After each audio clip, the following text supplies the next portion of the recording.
today. The Prime Minister says trade talks with the United States are going in the right direction. And for now, he's holding off on any further retaliatory measures. Mark Carney wants to keep the dialogue going with Washington, choosing not to further escalate the trade conflict. But in another blow to Canada's economy, new U.S. tariffs took effect on lumber last week. British Columbia's Premier is calling for more attention for that province's forestry sector, saying federal support has fallen short. BC Premier David Eby joins me now. Nice to see you, Premier. Nice to see you too. You are obviously very concerned about the increase to softwood tariffs that went into effect this past week. And you have said that you don't believe the federal government gets it when it comes to softwood. Do you have the impression that the attention is being paid mostly to central Canada, to Ontario and Quebec and the auto industry, and that the government is not dealing with the softwood tariffs? What is your impression there? Yeah, I mean, let's take a step back and just so all Canadians understand what we're dealing with here. Russia right now has better access to the U.S. market to sell softwood than Canada does.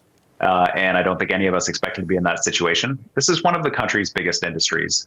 And I think we all looked on with disappointment and sadness and anger at the Stellantis decision and the impact on auto workers. And that's a big deal in Ontario, and it should be. But it's important for Canadians to know that if you look at the auto parts sector, if you look at the primary steel sector, you put them together, softwood is bigger than both. And it just does not get that resonance. When I hear the federal government talking about what are they dealing with at the table with the Americans, it's steel, it's aluminum, and it's energy. And for some reason, it's just not softwood.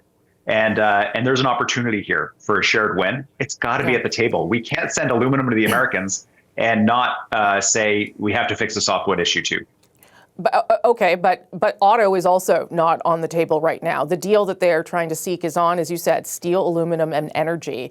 I mean, they have to find a way forward on something, and they've started with this. So I'm not sure that they're saying softwood won't be resolved. It's just not the first thing that's going to be resolved.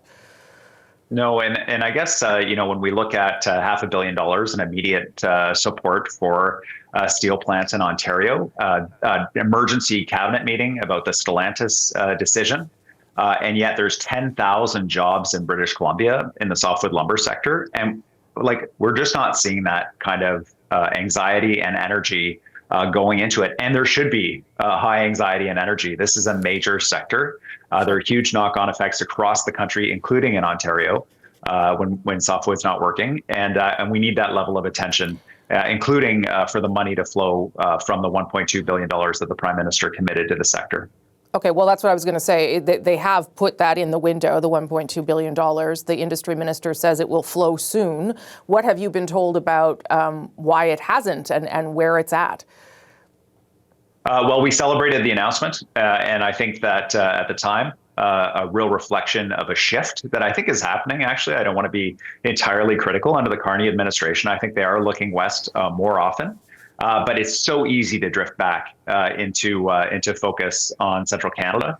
And so we have to stay on top of it. And that's what I'm doing. I'm pushing hard for British Columbians, but also all Canadians that are working in the softwood sector to make sure that we are on the agenda. And we're going to have to keep pushing on that. The explanation is just that they're working through how best to distribute the money. And it needs to happen now. These companies are on a knife's edge. Shifts are already being curtailed. People are already losing employment, and the work needs to be deployed now. So you haven't been told when that money will start flowing? We're told soon, and it needs to be soon, but we're still working with the federal government on it. You know, it is obviously your job as Premier to fight for your industry and your workers.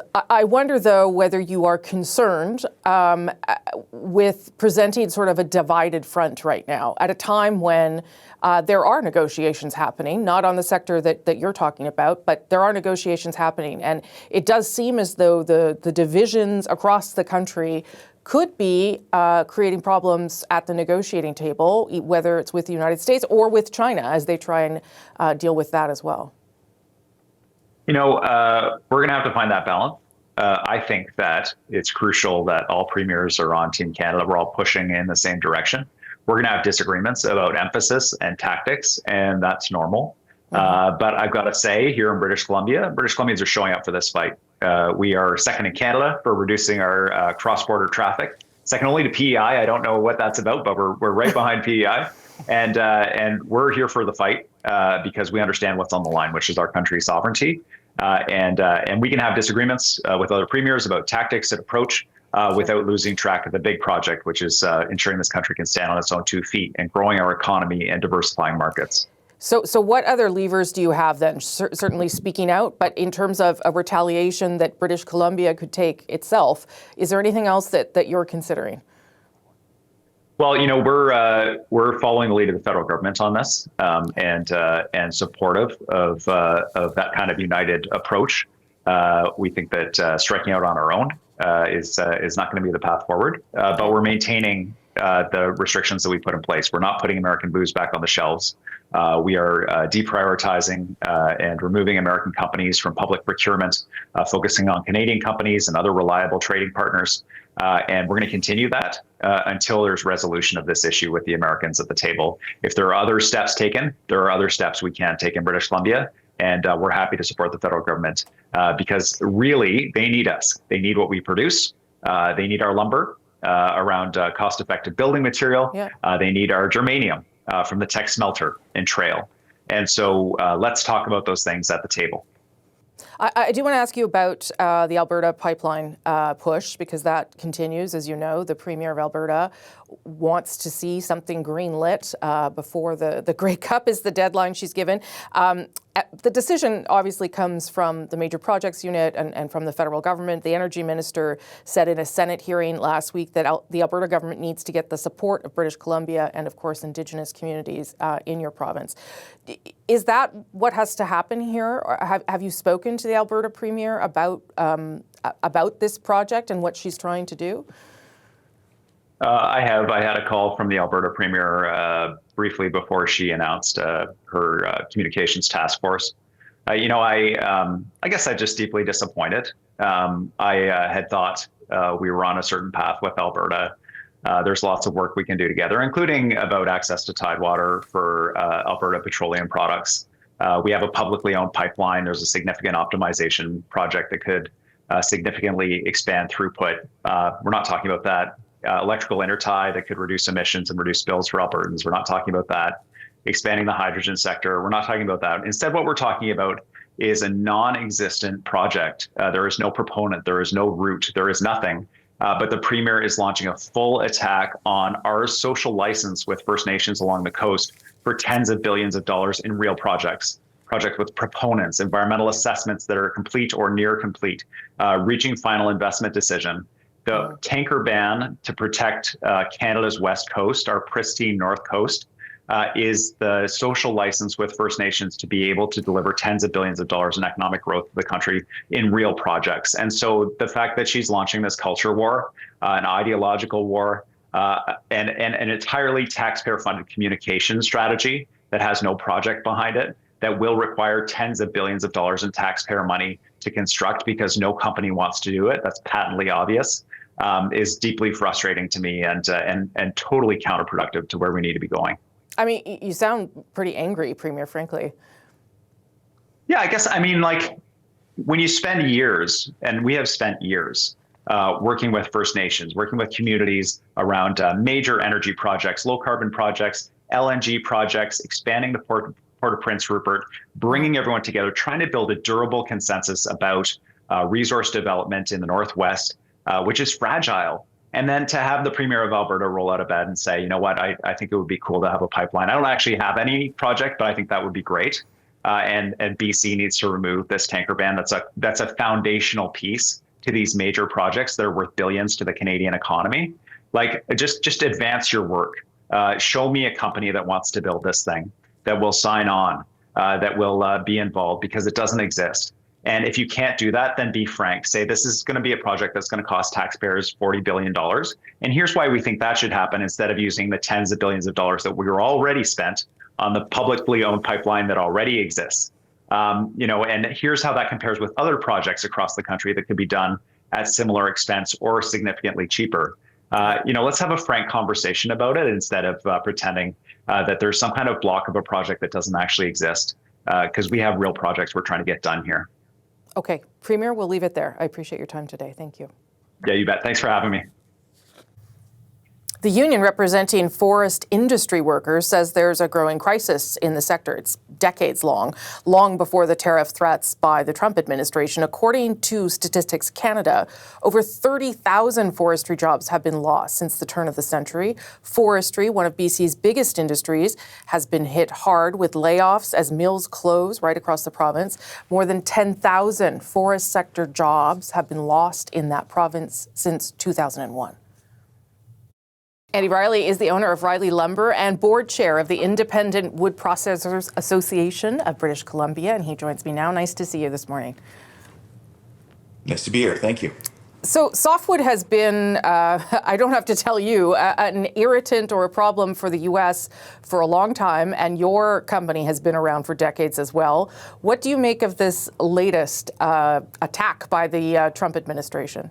I started Rielly Lumber in 1995, and this is quite a bit different, Rosemary, because previously in 2006, we had WTO rulings and NAFTA rulings that were quite binding and that gave us a lot of leverage to negotiate with the Americans. And virtually the dispute was kind of getting legislated to an end by the WTO and by NAFTA. This time, however, we don't have any WTO leverage. The World Trade Organization is pretty toothless in terms of trade disputes these days. As you know, CUSMA and NAFTA is kind of maybe getting renegotiated. So the peril that we see is that if we don't try to get some kind of a managed trade deal, we're going to lose a significant portion of our value-added sector, not just in British Columbia, but across the country. And that's what we're worried about. We've been involved in the value-added sector, like I said, for 30 years now. And we've seen it reduced quite a bit over that time. But sure. I'm thinking of our 60 member companies. We might lose 15 to 20 if this goes into Q1 of 2026.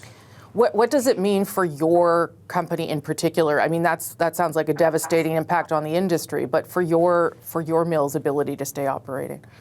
We manufacture Western Red Cedar, which is the premium species from British Columbia, which also means it's the most expensive. Sure. So we're in a situation where our products are expensive to the point that people are substituting prior to the 35% going in.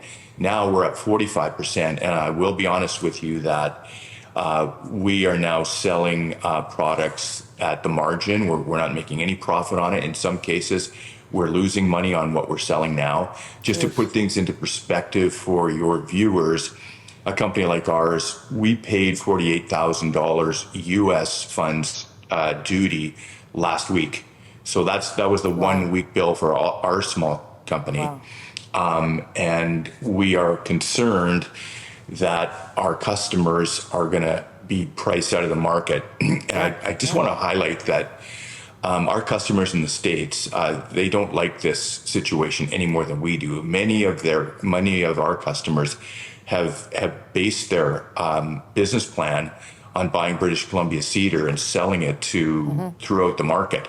Yeah. And they're getting hit with this as bad as anybody. We're not in a situation. Yeah. Most small, medium-sized companies in Canada are not in a situation where we can, ingest 45%. So our workforce has gone from 30 to 18, and it might be going down from there at our mill in Chilliwack. I mean, those numbers give a really good sense of things, Andy, in terms of what you're trying to deal with. I talked to the Premier of British Columbia, and I'm sure you've heard him this past week. He does feel as though softwood issue is being overshadowed by other industries, steel, auto. Do you feel that as well? Do you think that you're getting enough attention by the government that this is being taken seriously? Well, I was recently in Ottawa at a meeting with Minister LeBlanc and Minister Hodgson, and they called together a group of the primary and the secondary manufacturers from across Canada. And they made a pretty good pitch saying that they considered softwood lumber is as important as steel, auto parts, and aluminum. Mm-hmm. So we left that meeting, this is back in July, about the 15th or so. we left that meeting thinking that, okay, well, that sounds pretty encouraging. I think I can speak for the entire industry, particularly the value-added industry, when I say that after the meeting a week ago in Washington with our Prime Minister and President Trump, there was a press conference from the rooftop of of our embassy, and Minister LeBlanc basically got up and said that we're looking at the three key sectors: steel, aluminum, and energy.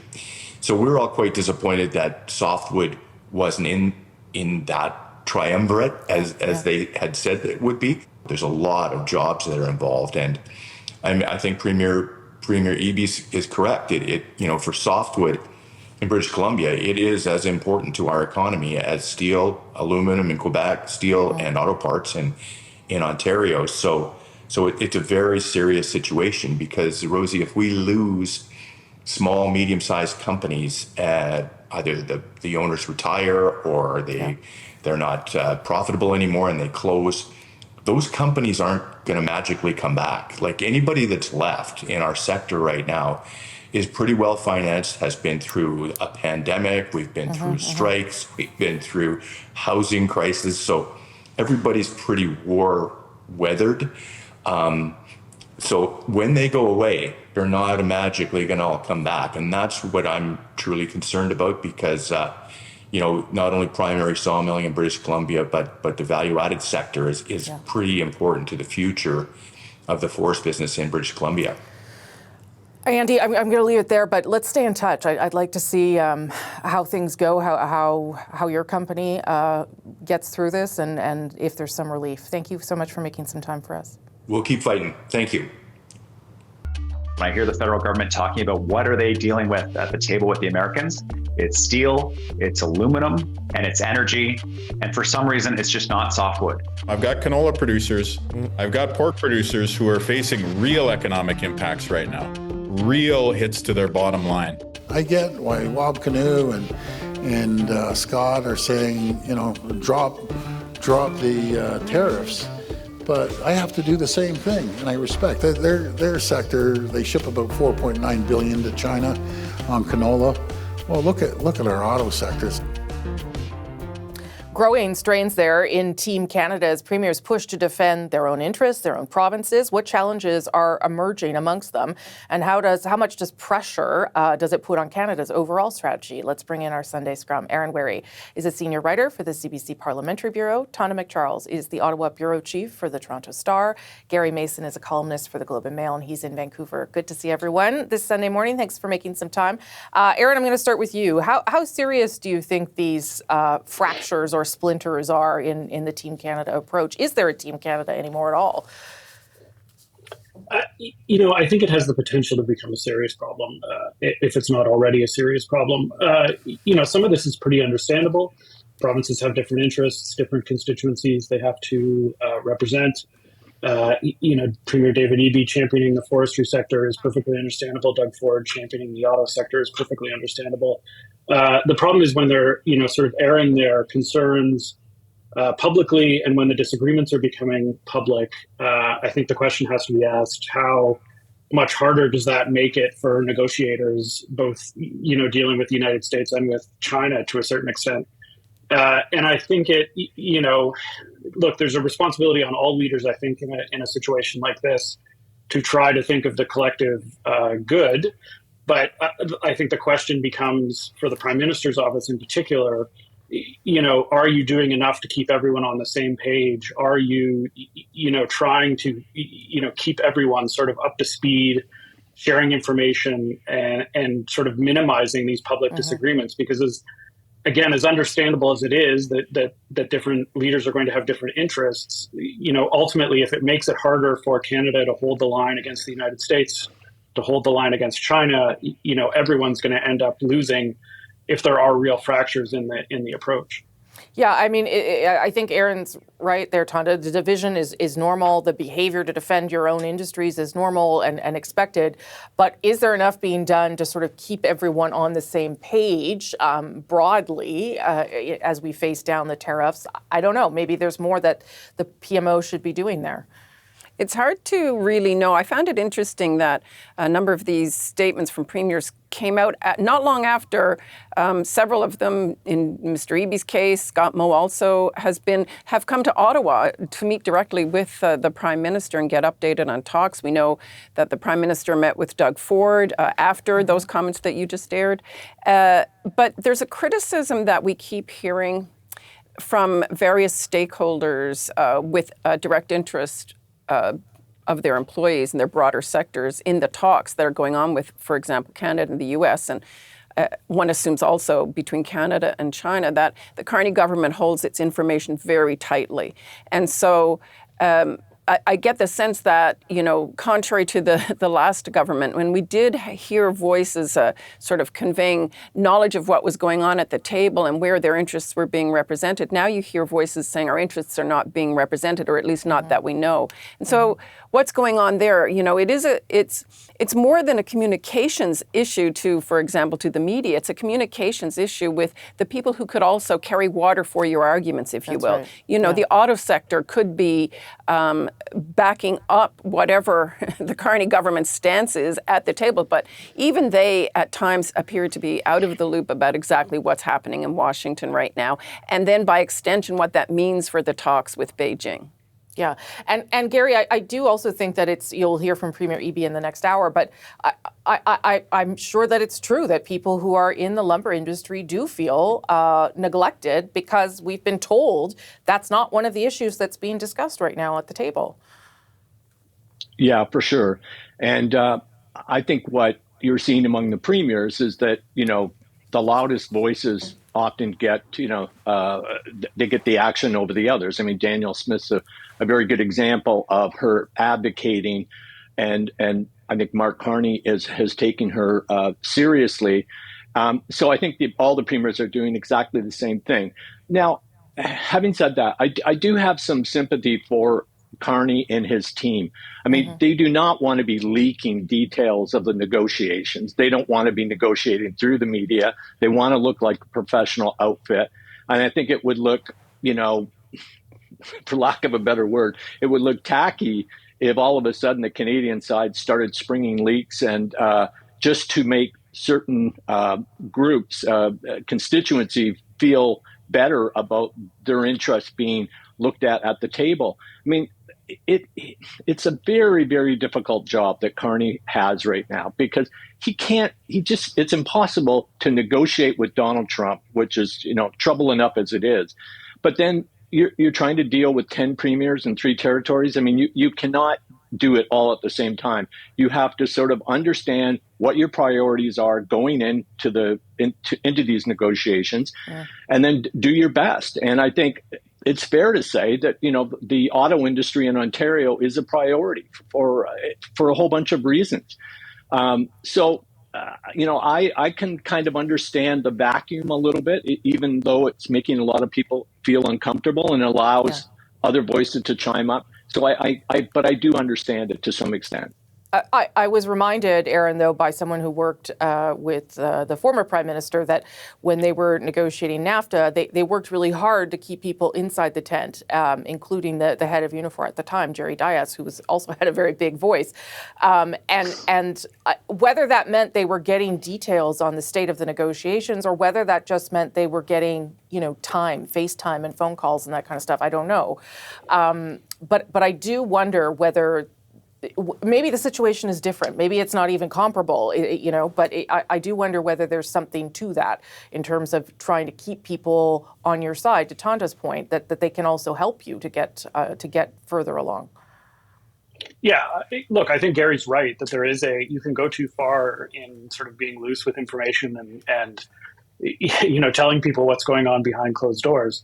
But I think, the flip side of that is that, maybe there's more still to be done, because, I think the most striking example beyond the premiers has been Lana Payne coming out, president of Unifor, and criticizing and questioning what's going on and raising concerns, because, as you say, her predecessor, Jerry Dias, was, very much kept inside the tent, was very much kept up to speed, and was brought in a certain amount of trust, and became, a very important voice publicly for, both combating the Trump side's arguments and sort of bolstering the Canadian argument. And so I think, look, not that the Trudeau government did everything right on this file, but the contrast between Lana Payne this week and Jerry Dias during the NAFTA negotiations, I think suggests that there's some potential issue here where the Carney government isn't making enough of an effort to keep people inside the tent. Tonda? I just want to say that, I disagree that sharing information with key players would amount to leaks. And just to sort of look at what's really going on, I mean, the Carney government and Prime Minister Carney appears to be trying to convey to Canadians that, he's playing some three-dimensional geopolitical chess on trade and relations with China and the U.S. But Donald Trump isn't. Donald Trump's playing checkers. He's jumping over everybody else's marker and wiping them off the board and reclaiming wins where he can. And, to the point about whether the Canadian government is sharing any information, I mean, the people that are sharing information is the U.S. government. I mean, Howard Lutnick, the Commerce Secretary, has laid out the Trump administration's game here, especially when it comes to the auto industry, and said that the U.S. is going to be first, is going to dominate. Maybe some parts could be made in Canada, but auto assembly is moving to the U.S. in Trump's view, and Canada has to suck it up and get used to becoming second. So I don't think there's any mystery about, the game that Trump is playing and the game that Carney is, I think, trying to play. The game, I guess, or the challenge for Mr. Carney is that with all those competing regions and sectors being pummeled from China and the U.S., we really are squeezed. So I don't know what the answer is. Should he be sharing with key stakeholders more and better? It kind of suggests that he should be, because he's starting to hear criticism. And I think that Canadians are really torn about what the best strategy is with Donald Trump, and they're worried about it. Last word to you, Gary. Well, I mean, my feeling is I don't think Mark Carney should be really worried about a little bit of criticism on the outside. I mean, he's fully engrossed in these negotiations right now. I think the bigger question is, what is, if the auto sector, for instance, is the big thing that they're really focused on right now, the question I think a lot of people have is, what is going to be left of the auto sector once Donald Trump finishes with it? And how much is that worth fighting for, vis-a-vis sort of China and EVs and canola? I mean, where does it all factor in? If there's so very little left of the auto sector after Trump finishes with it, it changes the whole macroeconomic conversation in Canada. And so I think that there's, I think Tonda's right. I mean, maybe Trump is playing checkers and Carney's doing that, but there is a lot of stuff going on at the same time that has complicated these negotiations beyond anyone's imagination. Okay. Aaron, Tonda, Gary, thank you. We'll see you all next hour. Appreciate it. Go grab a coffee.